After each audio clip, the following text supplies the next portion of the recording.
Now, tonight we're pleased to have Jonathan Freedland. Jonathan is the author of the New York Times bestseller, The Escape Artist, the man who broke out of Auschwitz to save the world. He is also the weekly columnist for The Guardian and previously The Guardian's Washington correspondent, as well as the host of The Guardian's Politics Weekly America podcast. He presents BBC Radio 4's The Long View and is co-host of the Unholy podcast along with journalist Yonit Levy. He is also the author of several thrillers under the pseudonym Sam Bourne and is the winner of the George Orwell Prize for Journalism. Freeland is in conversation with Franklin Foer, a staff writer at The Atlantic. For 7 years, he was the editor of The New Republic. He is the author of the New York Times bestseller, The Last Politician, Inside Joe Biden's White House and the Struggle for America's Future. Sports Illustrated also named one of his books, How Soccer Explains the World, one of the most influential books of the decade. So tonight, let's welcome them both.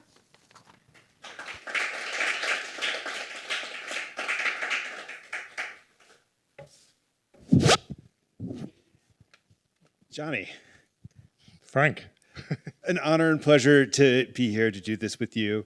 And a real privilege to do it about this book, which is so timely, but also so propulsive. I mean, when I was reading it, I wasn't in the mind of a movie as so much as I was in kind of the best streaming series that goes on that has enough material to sustain itself over several seasons and with incredible psychological depth. And it just kept propelling me forward. And so really, I'm curious because it's hard to think of any terrain that has been more trod over by historians and journalists than the Third Reich.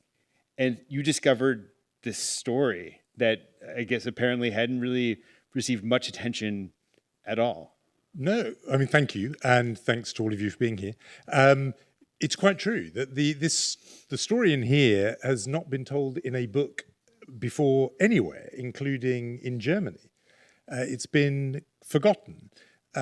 More or less, even though once you hear it, as we talk about it tonight, I think it is worthy of attention, and it got huge attention at the time. So when it played out, it was a very big deal, and the implications of it reached all the way to the top of the Nazi state, to Adolf Hitler. There was a huge trial. That was a massive national event. It was reported on outside Germany. It was on the front pages of newspapers. But it just got forgotten, and nobody has yet picked it up. And as you say, I sort of came across it in a footnote. And a literal footnote. I was reading for the previous book I wrote, which was mentioned just a minute ago, about The Escape Artist, about only a handful of Jews who ever escaped from Auschwitz, Rudolf Weber. And you know how your research takes you down odd kind of byways and tributaries. And so I was looking at a speech given by Heinrich Himmler, head of the SS, the man at the very top of the Nazi police state. In August 1944, he addressed the top brass of the SS at a crucial and a sort of tense moment for the regime, because on July the 20th, 1944, there had been the attempted assassination plot against Adolf Hitler. And people will know about that from the story of Valkyrie, including the film with a hideously miscast Tom Cruise. So you'll know that story. And that was July the 20th. And then weeks later, the pressure was on Himmler to sort of reassure the SS top echelon that we haven't lost control, that this is not beginning to unravel. And so he gives this speech, and he's essentially the message is we've got this under control. And he mentions, almost in passing, he said, of course, you know about the reactionary cabal that were prattling over tea, the widow Solf and ambassador this and countess that, but don't worry, we know we've got them now, he says. And I looked at that, and I'll be honest, maybe it's a sort of English thing. Tea. Did they serve biscuits? Well, immediately I thought, what do you mean tea? Yes. And I looked into this thing and saw that, sure enough, on the 10th of September 1943, a group of about 10 of the people drawn from the highest society, German high society, aristocrats, senior government officials, not one countess but two, an ambassador's widow, a senior diplomat, former treasury official, had gathered for tea one afternoon in Berlin, Friday afternoon, and they had gathered because the one thing they all had in common was that they were all defying and resisting the regime. They were against Hitler. That's what brought them together. They were engaged in resistance of one form or other. What they did not know as they sat together that afternoon for tea was that one person sitting around the table with them, somebody they thought was one of their own, that they thought was a kindred spirit, was instead about to betray all the rest to the Gestapo. That's what happened that day. And the minute I saw that, I was going from one footnote into another and into another, and I thought, that's a story. Right. So the question, who reads footnotes in these big books? Well, enterprising journalists in search of a good... So when you set out, when you read about this, you read the speech, your curiosity is piqued. Where does that lead you next? Because one of the things that's so striking about the book is its intimacy, that you are in the members of this cabal. You're sitting and you're able to actually inhabit their lives, their wartime existence, their mental state. Was there an archive that you turned to first, or how did you start to understand that you could tell the story in this vivid manner that you've told it? Well, so you're right about the journalism of it. So there's two thoughts you have when you hit a sort of seam like that. The first one I have, anyway, the first one I did have was form. I immediately thought, so the case of the escape artist, that book is about the man who I said who escaped age 19 from Auschwitz-Birkenau, one of only a handful of Jews ever to do that. And it is an extremely serious book that takes you very deep into Auschwitz-Birkenau and the reality of that. But it is also, because I knew that I had to sort of honor the form, on some level it had to be an adventure story. It's a 19-year-old boy who escapes the hardest place in the world to escape. And so the grammar of that was going to be an adventure story. When I saw that this was a tea party, and when I saw that it included a pioneering headmistress, a doctor, a diplomat, an ambassador's widow, I could not help but think it's a whodunit. And it's a kind of classic drawing room English Agatha Christie whodunit. And I could see it straight away that they were coming together, and at any point you could have thought any one of them could be the betrayer. And I thought that's how you would have to tell this story. So the form came to me almost first. But the second thing is about content, which is there enough there? Do we know enough about this? And I was amazed to see that each one of these people either had left behind letters or diaries, or in the case of, not several of these people, as you would imagine, do not make it through this experience. This story ends for some of these characters in the execution chamber with the hangman's rope or the guillotine, because the guillotine was still in use in 1940s Germany, beheading. But others survived, and one of them testified at the Nuremberg tribunal. Pages of testimony, very detailed. Others had family members who then wrote almost private biographies for the family of their beloved family member. And they were full of detail. They were full of, in the book, I do say what was eaten and what was drunk at the tea party, what kind of cake they had, because that detail is there. It's in the document. So, the form was a sort of desire, I thought, to tell this like a whodunit, and a classic whodunit, and then the content was there, the material was there, which only astonishes me more that no one's ever put it together as a book before, because it was sitting in the archives waiting to be discovered. I was very ably assisted. I always like to credit him by Jonathan Cummings, who has worked with me on several books. He's a brilliant researcher, a fluent German speaker, which I'm not. And he was able, really quite rapidly, to assemble a huge amount of material sitting in archives, often in provincial German towns, in sort of local museums, that kind of thing. Before we get into the meat of the story, do you have an instinct for why this episode and these characters have been neglected? I do now. And in a way, it's funny because it's a mirror image of something in me that would have made me not go to this story 10, 20, 30 years ago. I opened the book by saying that I grew up in a house where nothing German was allowed. There was a total boycott of all things German. There was no Siemens dishwasher. There was no Volkswagen car. And the edict came from my mother, my late mother, who wasn't, I always feel the need to stress this, she was not a Holocaust survivor.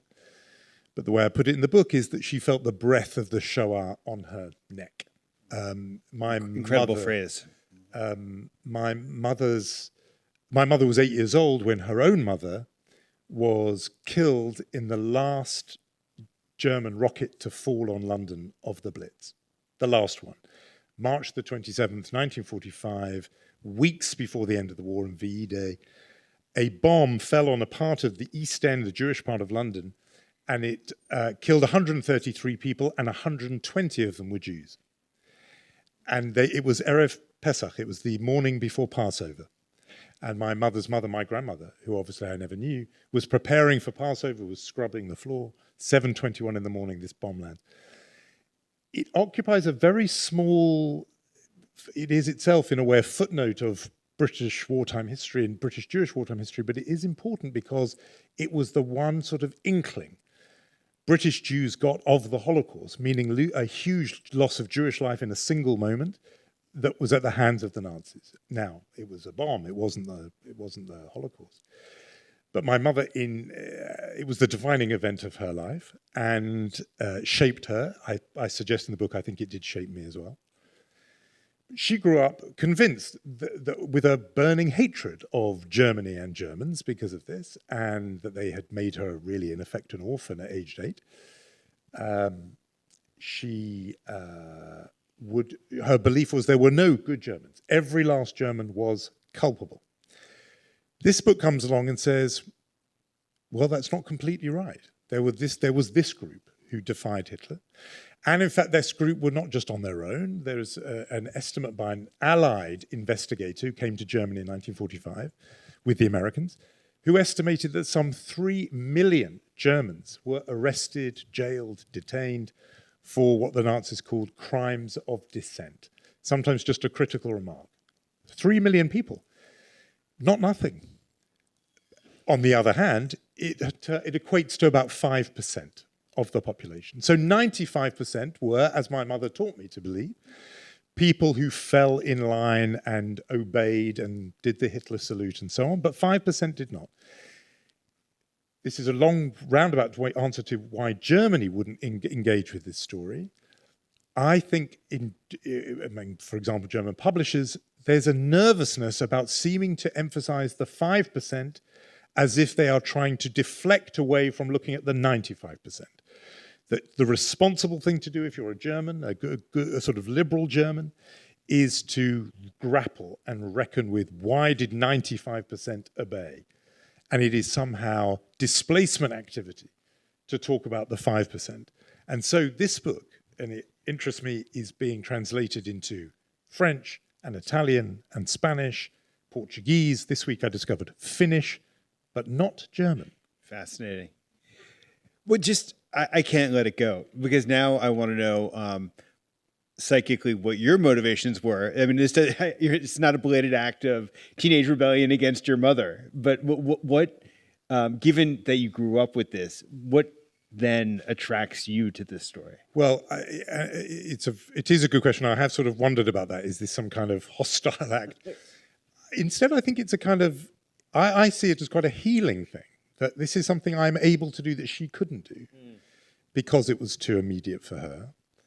But also, it's a direct response less to my upbringing and kicking against that, and truthfully to the work I did just before this, which is this book on the escape artist, on a book about Auschwitz, required me to spend at least 3 years staring into the sort of heart of darkness. I mean, into the worst of humanity, Auschwitz, Birkenau, and Rudolf Werber, the subject of the escape artist, didn't just escape Auschwitz, which is obviously a huge thing in itself. He did it with a purpose, which was to warn the world of the reality of Auschwitz, which he did in a document called the Weber-Wetzler Report.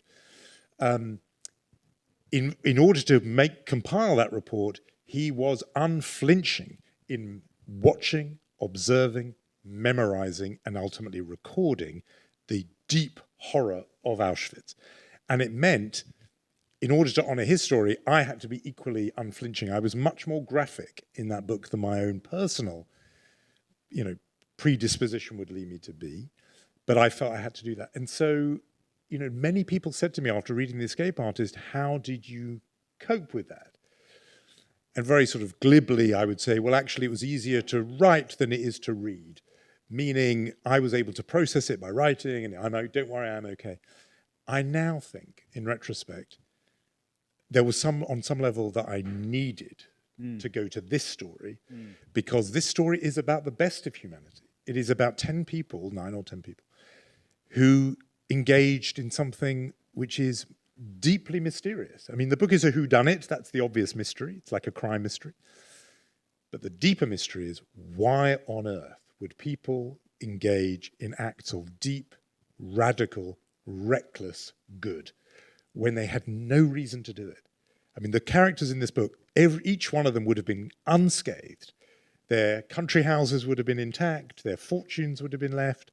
They were fine. They did not need to risk everything to stand up against Hitler, and yet they did. And I think it was after 3 years of darkness, I needed to sort of go towards the light. So of the 10, they're all fascinating, and they come from extremely similar backgrounds on one level. But as you say, you have countesses, you have diplomats, you have civil servants. To me, one of the stars of the book is a Countess, Maria von Maltzen, and it seems like you especially enjoy writing her character. Yes, you shouldn't have favorites. You shouldn't. But it's very hard not to be absolutely just enthralled by her. I think she's a woman of action. She is Countess Maria von Maltzen. In fact, her full name is about 20 names, which I have in there, in the manner of very posh people always have a lot of names. And she grew up in a literal castle. I mean, this place was so vast, ballrooms and domed galleries. It had its own church, library. It had the largest private collection of engravings anywhere in Europe. There was I found this amazing. There are the stables, then there's a sort of lesser stables, then there's effectively like an ensuite bathroom for the horses.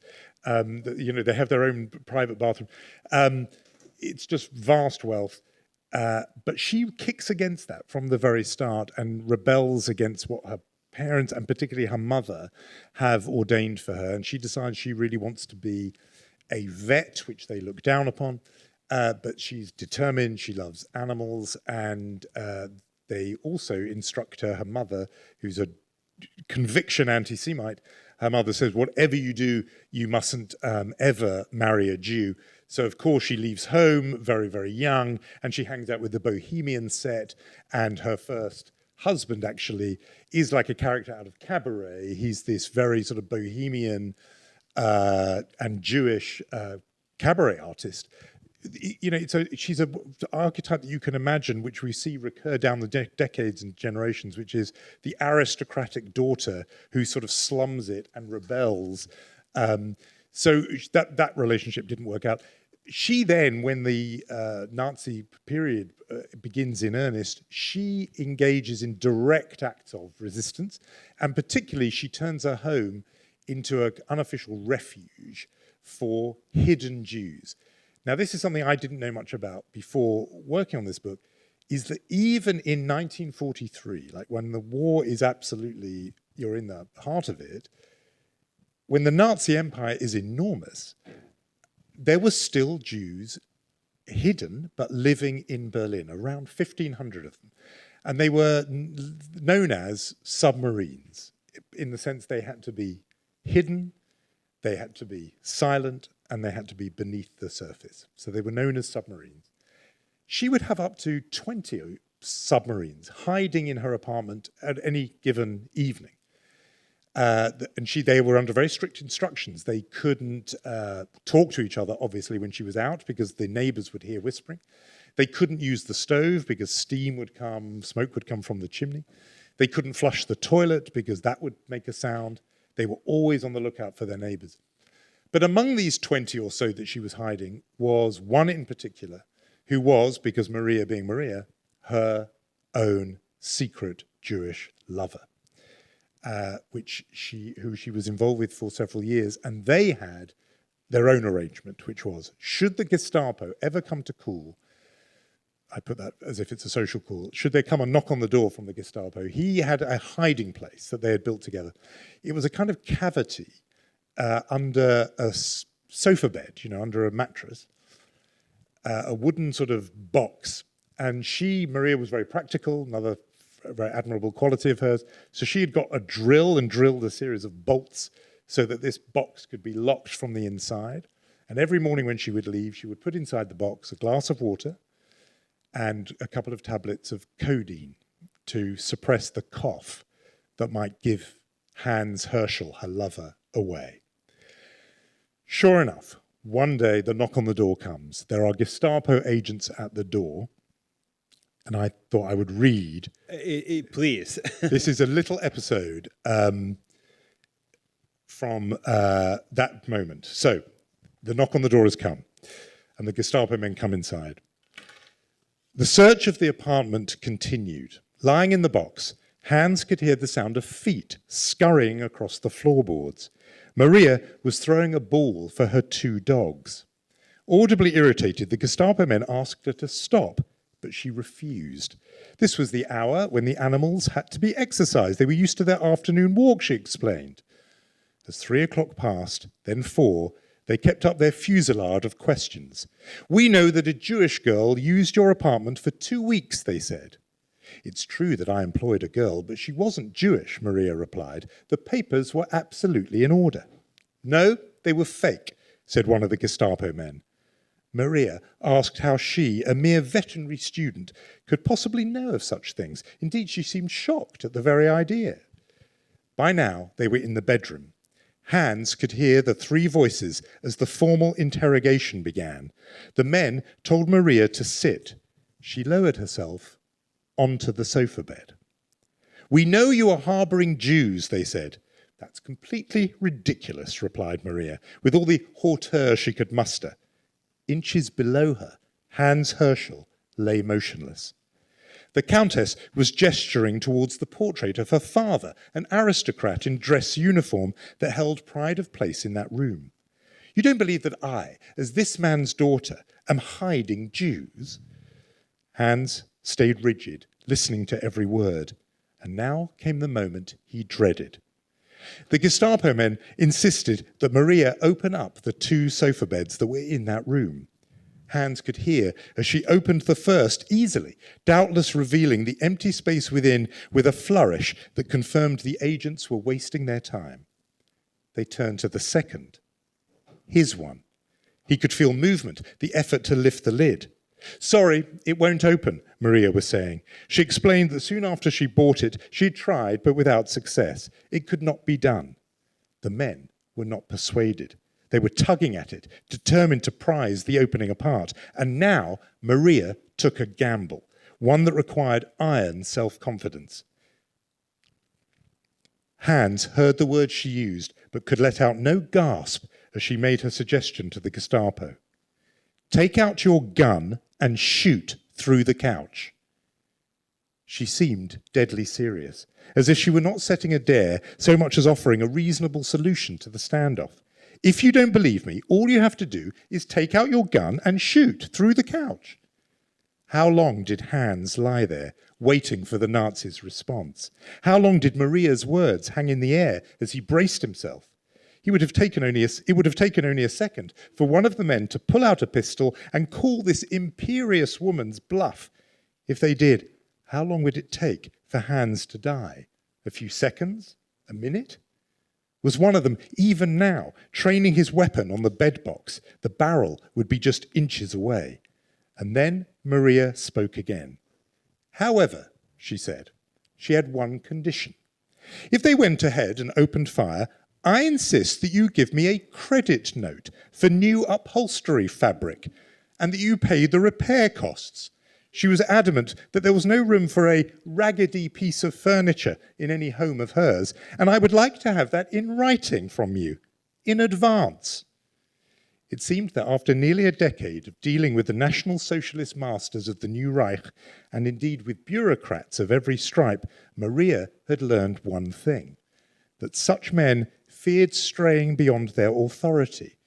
There would be an expenses form to fill in, a superior who would demand an explanation. Sure enough, the bullets remained in their chambers. Only once Maria was sure the two men were gone and would not be coming back did she dare give the signal for Hans to unseal his tomb and emerge. He came out deathly white, his body clammy with sweat. He had believed those long hours might be his last. What saved him was the swagger, the ingrained self-belief of the woman he called Marushka, a woman whose blood was so blue she'd grown up in a literal castle. These days, she was a trainee vet living in an abandoned shop in Berlin, but she was of a class that had spent centuries ruling this land. Not even the Gestapo could intimidate her, for now, at least.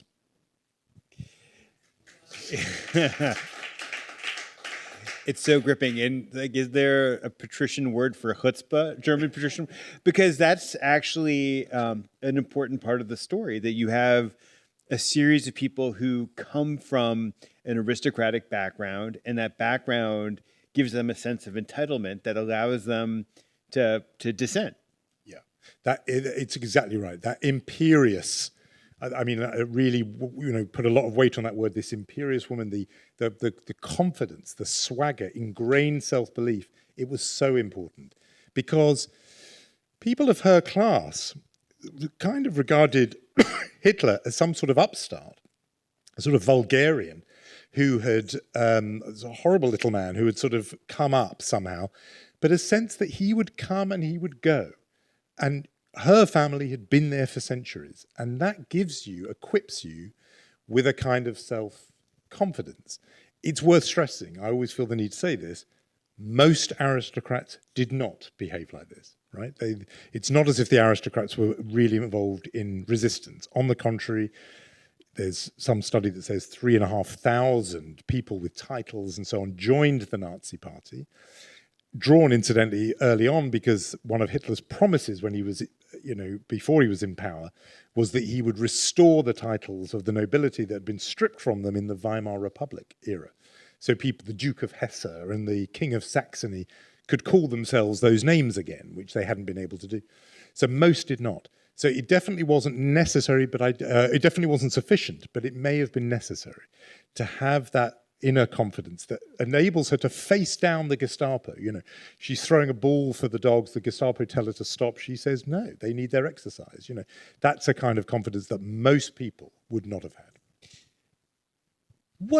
I think maybe one reason that this story has been neglected is that when we think of resistance, we think of plots to assassinate Hitler. We think of the ticking time bomb. Yes. And I think one of the things that this book did was make me reconsider somewhat what I thought of as resistance. And if I could just relate it to something, just before I came here, I was walking my dog, and I was in the dog park, and I ran into a woman in the neighborhood, and she was telling me,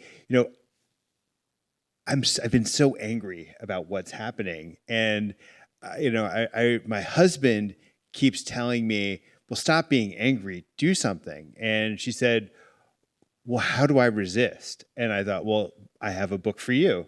But just talk about, for this group, what did resistance mean? It's such an interesting question, and it has become a more resonant question. There's no doubt about that. I just want to say one coda to the last bit, because I always feel the need to do this. I haven't made up anything in this book. Even the lines of dialogue you heard before there, they come from a written source. That all those exchanges, and there's 50 pages of footnotes, endnotes in the book. So that, this an episode like that, I haven't imagined that. That was a documented scene. But to your question about resistance, it's a very live issue, and we might talk about the contemporary echoes of it. But I've undergone the same process of changing my definition of resistance. So I think that I went into this, and I think most people have a position which is resistance means exactly what you said. Either you're trying to assassinate Hitler, or, and I think we associate this with the French resistance from movies, planting bombs on railway lines or bridges. Those are the two things. Early on, very early on in the research for this, I came across the other countess, there's two, and just one story that was recorded around 1945. The other countess was younger. Maria, we heard of, was about 34 when these events happened. This other countess, Lagi, her name was 28, 29. Side point, she was quite anxious as a person. She had a lot of fear about what she was doing. She also took in Jews and hid them, but was terribly worried about it. She was worried when she was at home, because what would I do if there's a knock on the door? And she was really worried when she wasn't at home. What if there's a knock on the door and I'm not there to protect them? It's made me revise my use of the word fearless, because a lot of us use the word fearless to mean brave, but actually she had fear, a lot of fear, but she overcame it, which to me is the most extraordinary courage. Anyway, the detail I came across about her very early on was that she made it a habit when walking around Berlin to always carry 2 heavy bags of shopping. Why? Because if she ever encountered somebody who would greet her with the Hitler salute, the Heil Hitler. Sorry. My hands are full, I can't respond. Tiny thing, such a small thing. But the minute I saw it, I thought, of course, that's an act of resistance. And it was as an act of defiance, it's an act of resistance. If everyone had done it, the Hitler salute would have fallen out of use. It wouldn't have happened. And that degree of conformity, it's only a gesture, a literal non-gesture. But it opened up my imagination to what is possible. And I think that, Jews have adapted their understanding of resistance in terms of the Holocaust, that I think in the 1960s, the only resistance people imagined was the Warsaw Ghetto uprising and people taking up arms.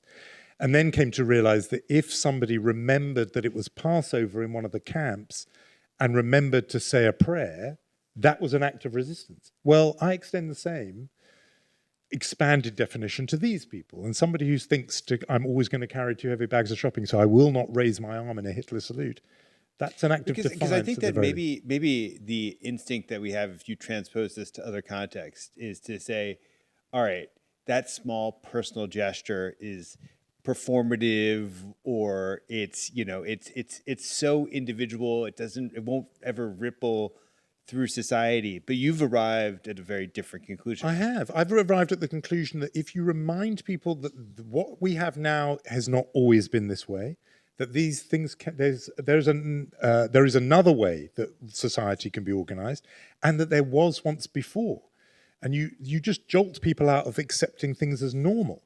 So it became normal in Germany. At one point I have a letter from a head teacher writing to a parent, signs the letter Heil Hitler. It became normal, like saying yours sincerely. If one of the other people in the book, whenever he's greeted with Heil Hitler, replies, good morning, good afternoon. In that moment, it has reminded everyone there was another Germany before this. We weren't always this way, and there is another way of being in future. That's a very radical act. There's another character in this book. It's all about information. In the nature of his job, he works in government, he gets access to other sources of information that are not censored and controlled by the Nazis.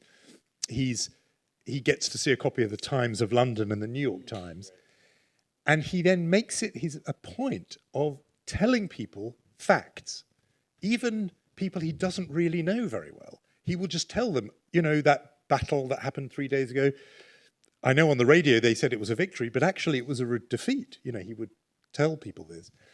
And his sister was terribly worried about him and said, you don't know who you're saying these things to.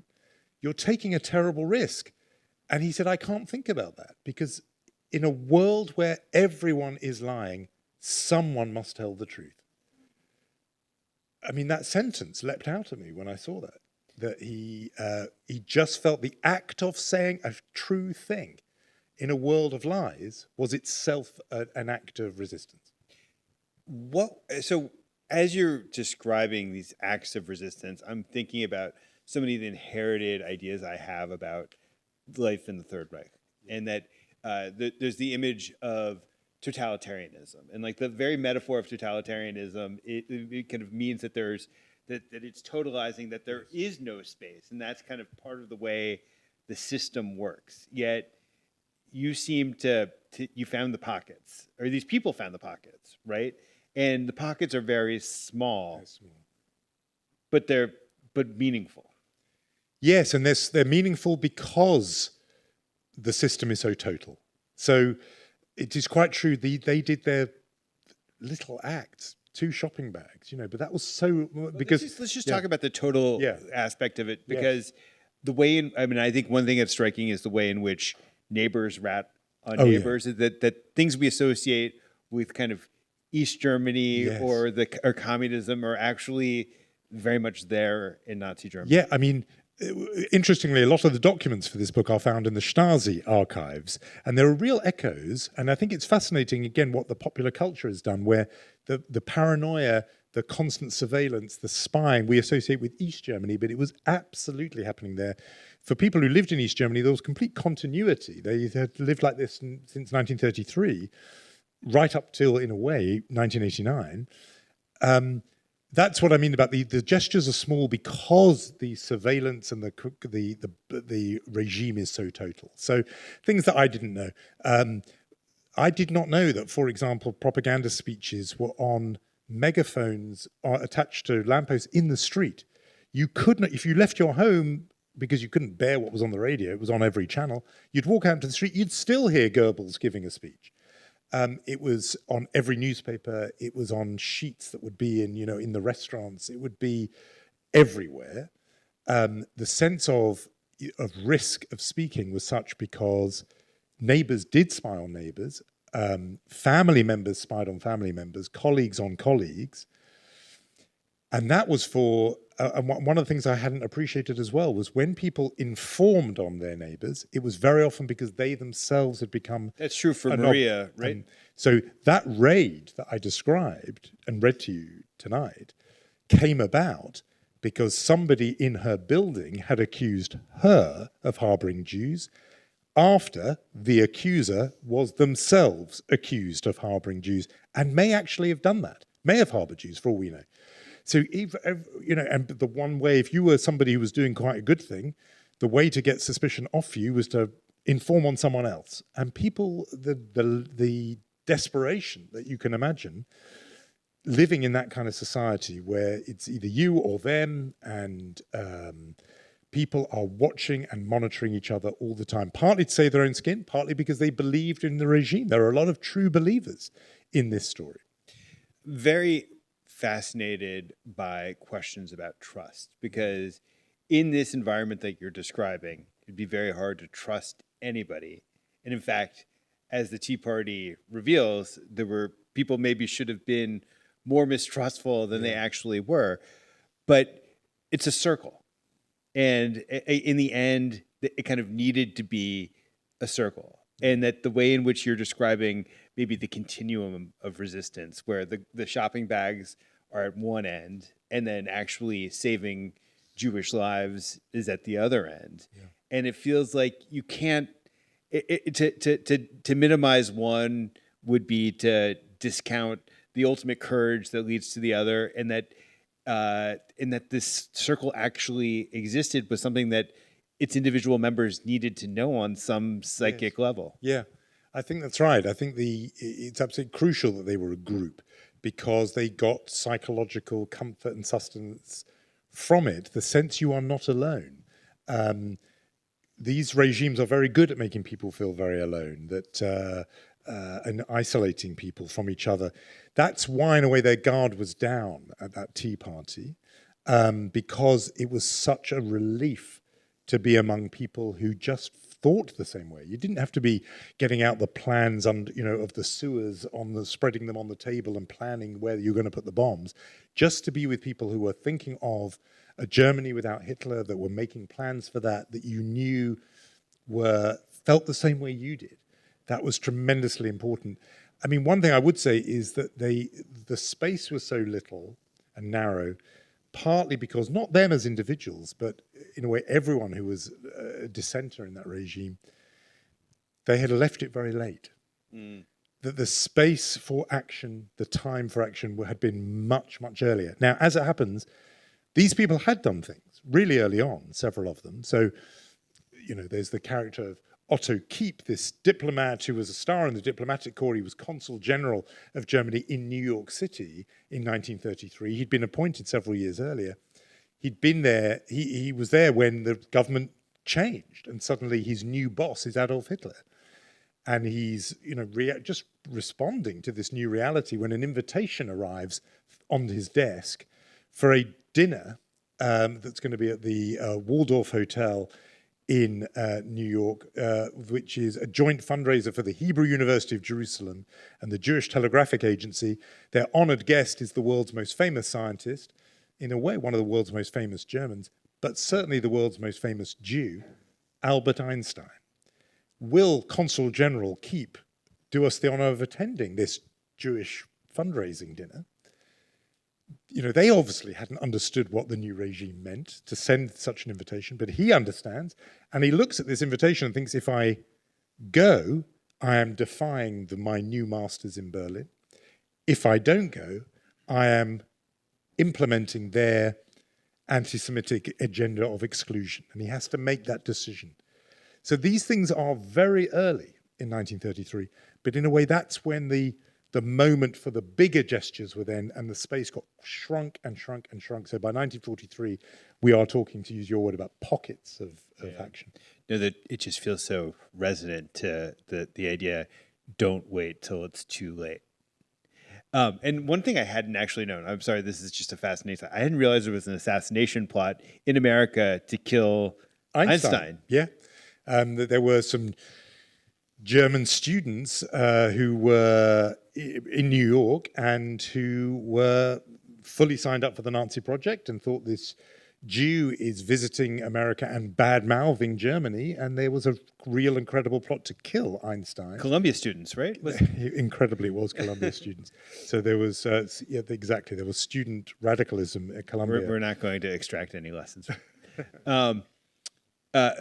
So just to draw back to some of the fundamental moral questions about human nature, one of the things that I thought about in the course of my own processing the war and its relationship to my family was that my grandfather was saved by righteous Ukrainians, Gentile Ukrainians who hid my grandfather in a barn and did so at their own peril. There was a moment where the Nazis burst through the door, and it was almost like the scene in The Apartment where he was hiding and it was kind of that sort of narrow escape. And it's hard not to think about all of the contingencies that led to my grandfather being the neighbors of a family that had the courage to do something that maybe in the scheme of 6 million people murdered doesn't seem monumental, but in my own existence, it feels monumental.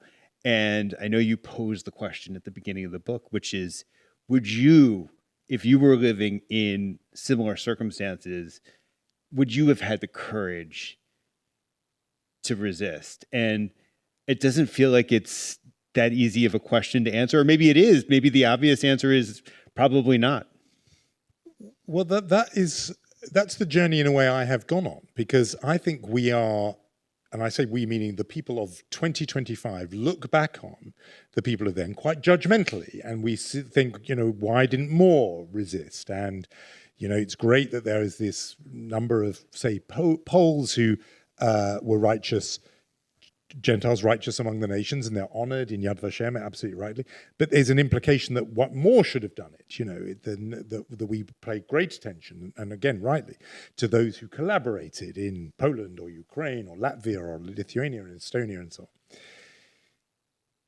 What those numbers that I mentioned earlier have left me with, when you think that 5% did, deviated and rebelled, but 95% didn't, it now makes me think it requires tremendous self-confidence, if not arrogance, actually, to say, I would have been one of the 5%.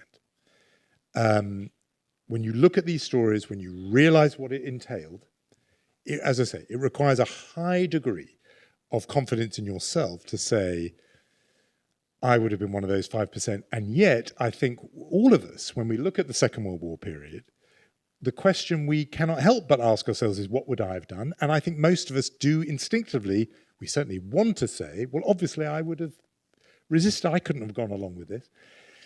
And yet when you look at it, when you think about what was at stake, what they stood to lose, when you think about what they didn't yet know, as I say, it asks a lot to think that you would have been one of the ones who did this, and yet these people did do this. Yeah, one of the things,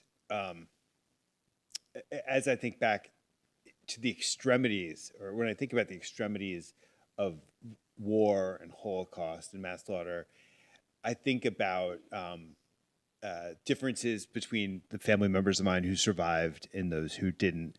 And one of the things that I think about is the way in which extreme situations bring out our personalities only more so. And I know you've identified several of these characteristics, like the patrician background or maybe religiosity, that possibly account for what you're describing in this book. But then I also can't help but think, when I look at somebody like Maria and the way that she had the gumption she was born with and displayed as a teenager, that maybe it's just something ingrained in temperament that. Yeah. So, well, I think it's a mix of all these things, and there isn't a scientific formula. But what I came away with was that, because people ask this all the time. So, what does it take to be one of the people who resists? Is there a personality type? And one thread that does run through this group is that, and I think it links the two things you mentioned, is that belief in a higher authority. There was Adolf Hitler saying, I am the supreme apex of authority in this country. There is nothing above me. And these people thought, that's not right. There are things that are older and deeper in this country than you, and that is the aristocracy, the rooted patrician class. But the other thing that really did equip several of these people in the story, including one particularly strongly, was their Christian faith. That Adolf Hitler set himself up as the head of the German church, a kind of reformed German church. That was an affront to these Christians, because they said the head of the church is not Adolf Hitler. The head of the church is Jesus Christ. And it is to him that we will ultimately be accountable. If you believe that, then when you are ordered around by some Gestapo official, it gives you some confidence, because you think, I'm not going to be judged by you. I have to answer to a higher authority. And so that, I think, is a thread that runs through them. The other one, which is really deeply unscientific sample, but you'll have noticed from some of the stories I've been telling that there are several women in this group, and in fact, they are a former majority of this group. One thing I noticed, and it was fascinating to me because I would not have expected it, I had assumed that the women in the story would, for example, have strong mothers as a sort of role model that gave them the strength to defy the odds and this terrible regime. It turns out, and again, I don't know how scientific it is, but of all the women in the story, what they had actually was strong fathers and strong relationships with their fathers. They had fathers who believed in them, instilled in them, very young, the belief that they were as good as any boy, and they were as capable as any boy, and that there was nothing they couldn't do. Maria had a father who told her that. There's a character called Elizabeth who had that, Lagi. That gave them a kind of confidence in the world, and that under the pressure of living under the Third Reich, that confidence turned into courage. I don't know if it's a sort of something that can be extrapolated universally, but I notice it about these people. Okay, we're going to open it up for questions, but before we do, I want you to bring the circle full circle, or as much as possible, because one thing we've been determined to do tonight is there's a strict no spoilers policy that's been enforced, and so we know there's a betrayal that happens. We're not going to give away who done it, but there is an afterlife to the story of the circle, and you've hinted at it. But I don't know what you feel comfortable giving away about kind of what happens after the circle is betrayed and where the story ends up. Yeah. So because of the way I've written it, I do want readers to read the book to find out what happened. I would just say a couple of things about it. One is that the story there is a kind of afterlife to the story. Some of the most fascinating bits of it can happen afterwards, things that are very surprising. And it does go into the Cold War period in ways that are very surprising. And I suppose the tantalizing sort of analytical thought I would offer is, in a way, once a betrayer, always a betrayer. That there is something in you that does that. And it's not really ideological. It may be somehow almost psychological. That's perhaps as much as I will say. Okay. We'll open it up for questions if people have them. One thing I just do also want to note is that there is kind of a monstrous presence in the book who kind of the evil lurks, yes. And you don't quite know why evil is present in the book, and then it kind of ends up feeding into the actual story. I don't know. Yeah, no, I'll say something about that because it's a really, it was again an unexpected thing for me. So I knew when I was embarking on this that if I was going to do this the way I was going to do it, there was going to have to be a detective in this story. I made a point of reading, and then there were none by Agatha Christie before writing this. There is a detective, and I knew there would be one, and I had a picture in my mind of what that would be like, and I could not have been more wrong. What I thought was it would be a sort of shoe leather, grizzled Berlin, police detective. Yeah. It turns out that the person who would be the kind of nemesis for this group and hunting them down was, and I think it's fair to say, you'll dispute it if you think I'm wrong, has a claim to be one of the central figures in the Holocaust. I did not know that going into it. It's almost a coincidence. But the detective who was assigned this case had been deployed by the Gestapo to newly occupied Poland. His job there initially was to essentially execute potential Polish resistors. Then word came from Berlin that, look, we're investigating, exploring a new method of killing. We would like you to run some trials with a new method of killing, namely poison gas. And so this man's called Leo Langer. He's a detective, and he has a detachment of men who go around the Polish countryside in a van, which has the livery of a coffee company on the side to make it look benign. And they initially tour psychiatric hospitals, mental institutions, to round up those that we would now call people with learning difficulties, but were then branded mentally defective. And in their hundreds, they do them in batches of 40 or 45. They get people into the back of the van, they close it, they lock it, and they release gas, initially from cylinders, later via the exhaust. And they test it and refine it, until eventually they are ready for what actually this has all been a preparation for, which is to use this method on Jews. And the mobile van eventually becomes static, and they decide it will have its own location. It won't roam around, and it will be in a place called Chelmno. And people know about Auschwitz and Birkenau. They used to know, and I think the words are fading from the language, but Treblinka and Sobibor and Majdanek and Belzec. But the first death camp was Chelmno, and the first commandant of the first death camp was Leo Langer, the detective in this story. I did not know that before when I went into it, and I was astonished to realize that this wasn't just going to be a sort of shoe leather detective. It was going to be one of the central, if overlooked, players in the greatest crime of the 20th century. So that's evil. Thank you. I hear the word good come up many times, and I'm just really curious as you talk about Germany and the concept of good. Is it different from our American sense of what it is to be a good person or what good means morally? And since you're English, maybe it's different than American. But did you find yourself learning about a different definition of what to be good meant?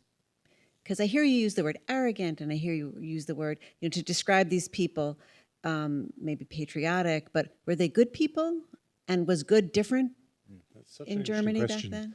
I mean, in a way, I haven't perhaps interrogated the meaning of goodness as much as perhaps I should, because I've taken it as read that to be saving a life is a good thing, but it's somehow it becomes a kind of deeper kind of good if it's done with no possible advantage to you at all. In fact, the opposite.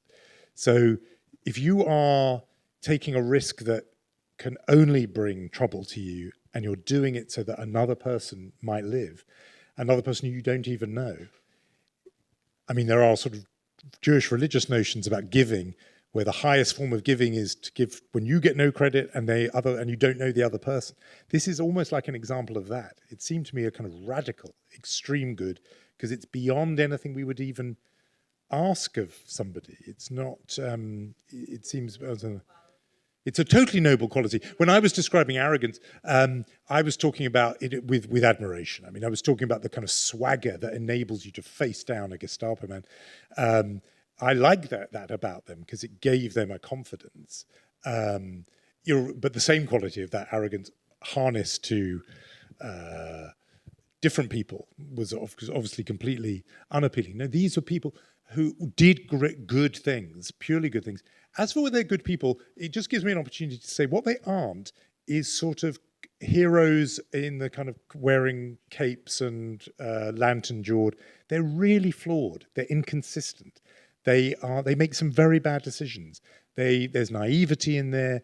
They're slow to realize things. They make sometimes decisions which, if you took them in isolation, there's one character who quite late joins the Nazi party.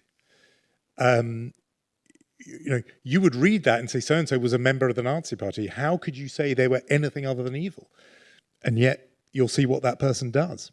So it's made me realize that these things are not monochrome, but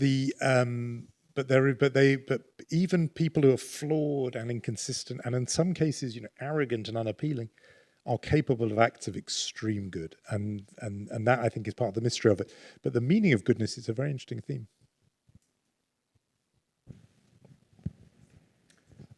Can you speak a little bit about, kind of as a journalist, the process of jumping from footnote to footnote and then fact-checking and confirming, and how did you go about digging enough evidence to be able to say with confidence that what you had was accurate? Because this is an ancient story almost. Yeah, it's not an easy process to do because you do sometimes get conflicting accounts, and this is maybe detail too far, but in a regular history book, you could then say there are disputed versions of what happened here. So and so in their letter of this date says this, but in their memoir they say that. I can't do that in this because I'm writing it as in the style of kind of an ongoing thriller where you don't know what's going to happen next. Every chapter ends in a cliffhanger. I never have hindsight. I can't step back and go, well, later, we think. There are footnotes for that. But I had to sort of arbitrate and decide in a few cases. In those cases, what I did do was put the contrary version in the endnote. So it is there. But it's surprising. First of all, look, it's a terrible stereotype about that period and about Germans and Nazis, but they really did write things down. And so there are records of so many of these things, interrogation notes, there are transcripts, there were people who, once they were imprisoned, decided to set everything down so that their families, children would know. And those things do check out. The dates match the other dates. And sometimes there are just details of sort of colour that nobody would have any need to make those things up, and they just sort of ring true. But they were a small circle, so people, would mention one thing and then somebody else would mention a similar thing. Just as a small example, I had no idea. First of all, I really had no idea of what wartime Germany was like. I don't think we think about it often, the home front, what Germany was like while the war was going on. But there are accounts of people eating in restaurants. And, there was a shortage of beer in Germany, which is funny given German beer, but not of champagne. And lobster was still available in these restaurants while the Holocaust is going on. This is happening. And there was corroboration of such an unlikely kind, where one of the characters did recall years later what they had eaten in a restaurant. And there was then an account from a diary of somebody who's not in the book, not a story, describing herself going to that same restaurant, and the dates matched up and the menu was the same. I mean, the date was like 3 days earlier or something. But it was an amazing moment to realize there was another book that did confirm, yes, it's true, this food was available in February 1943 in that restaurant. So the evidence is there. I've talked to other writers about why do we keep going back to this period? Part of it is because of the thing we were just talking about good and evil. It's such a rare moment of moral clarity. We all agree that what the Nazis were doing was evil. And therefore, there's a kind of, that gives a narrative clarity. But the other reason is what I mentioned a second ago, which is people wrote things down. And so we are rich in documents from that time. And that's, I think, one reason, goes right to the very first thing you said. It's one reason why we keep going back to it. It's a sort of itch we can't scratch.